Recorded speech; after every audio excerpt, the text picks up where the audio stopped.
Əziz qardaşım, bunlar məni xəlifəyə qarşı çıxmağa dəvət edirlər. Onlarla birlikdə olub qələbə çalmağımı istəyirlər. Bu məktubu birinci onlar sənə yazıb, yoxsa onları sən dəvət etdin və sən yazdığın məktubun cavabıdır?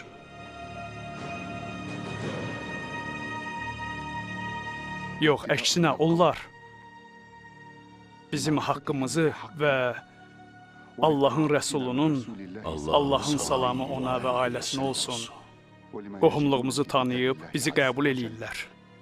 Allah Taala'nın kitabından da bizi sevmələrinin vacib olduğunu bilirlər. Onlar bizim başımıza gələn bütün müsibətlərdən xəbərdardılar. Şübhəsiz itayətlik Allah Taala'dan bir sünnətdir. Əvvəlkilərə vacib olduğu kimi, sonraki nəslə eyniliklə vacib olmuşdur. Yalnız bizə itaət etmələri bütün insanlara mehribanlıq bəxş edər.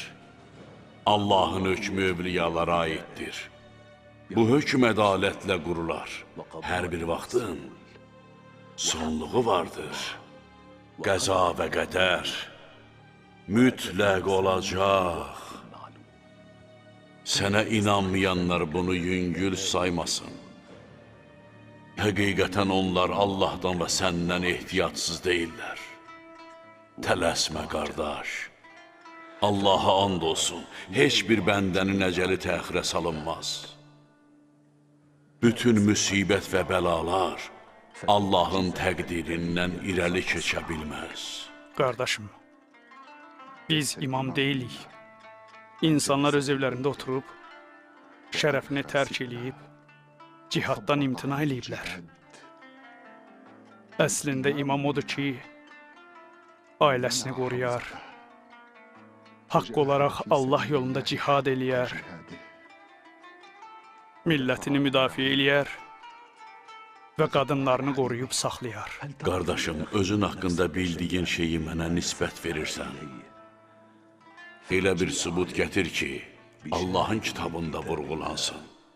Və ya Allahın Rəsulu bunu desin. Allahın salamı ona və ailəsinə olsun. Misallar və nümunələr gətir.